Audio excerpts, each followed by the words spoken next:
আমি এখানে তেল দিয়েছি কড়াইতে ধনিয়া চিকেন বানানোর জন্য। তেলটা গরম হয়ে গেছে। তেলের মধ্যে আমি দিয়ে দিয়েছি চিনি দিয়েছি। চিনিটা কালার হবে, বেশ সুন্দর একটা রেড কালার হবে। তো দিয়ে দিলাম এলাচ, দারচিনি, লবঙ্গ, দিয়ে দিলাম তেজপাতা,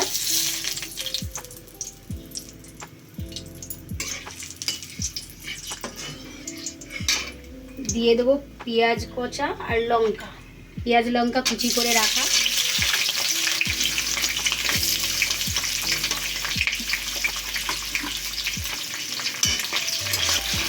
এবার পেঁয়াজ আর লঙ্কাটা একটু লাল করে ভেজে নেব, ততক্ষণ ওয়েট করব।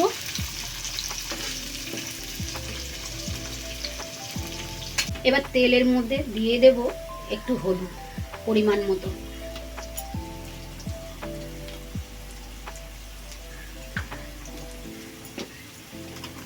দিয়ে দেব টমেটো কুচি, আমি বড় করে টুকরো করেছি।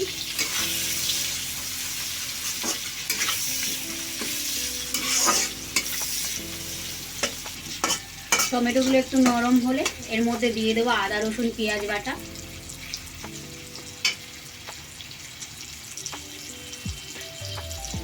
দিয়ে দেবো আদা রসুন পেঁয়াজ বাটা,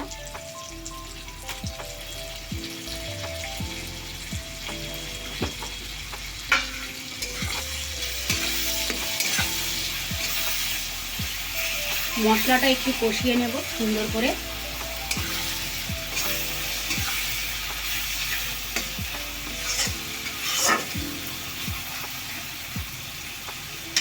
দিয়ে দেবো লঙ্কার গুঁড়ো,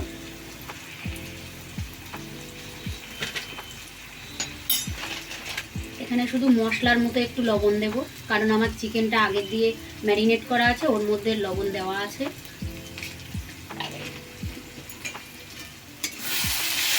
মশলাটা একটু কষিয়ে নেব।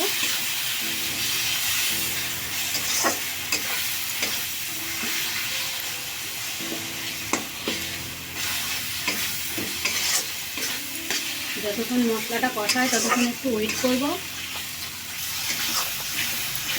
মশলাটা আমার কষানো হয়ে গেছে তেল ছাড়া ছাড়া। এবার এর মধ্যে দিয়ে দেব আগের থেকে ম্যারিনেট করা চিকেনটার মধ্যে আমি আগের থেকে দিয়ে রেখেছি একটু লঙ্কার গুঁড়ো, একটু ধনে গুঁড়ো, একটু জিরের গুঁড়ো, লবণ, হলুদ, একটু কাঁচা তেল দিয়ে ম্যারিনেট করে রেখেছিলাম। মশলাটা এখানে সুন্দরভাবে কষা হয়ে গেছে। তো ম্যারিনেট করা চিকেনটা আমি দিয়ে দেব।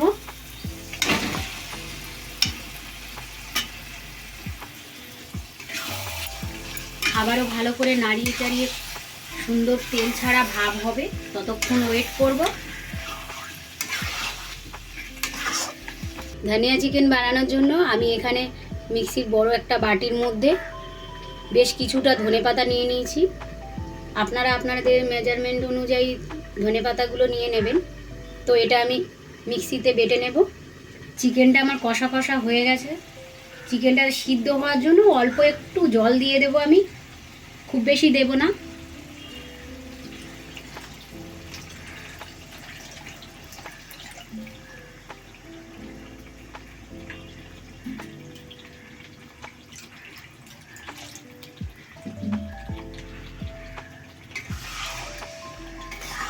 এবার একটু কিছুক্ষণের জন্য ঢেকে দেব যাতে চিকেনটা একটু সিদ্ধ হয়।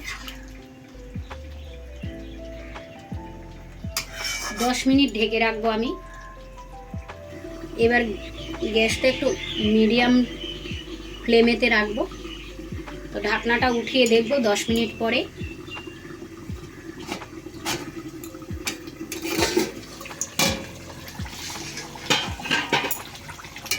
দেখুন এই পর্যায়ে এবার হয়ে গেছে। লো ফ্লেমে রাখবো।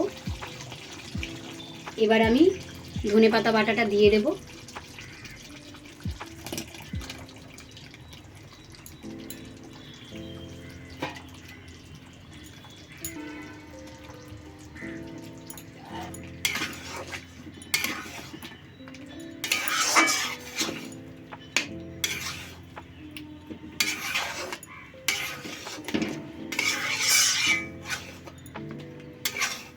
একটু কিছুক্ষণ ফোটাবো, 1 থেকে 1.5 মিনিট।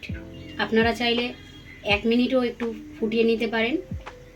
আমি লো ফ্লেমে 1 মিনিট ফুটিয়ে নেব, 1 থেকে 1.5 মিনিট।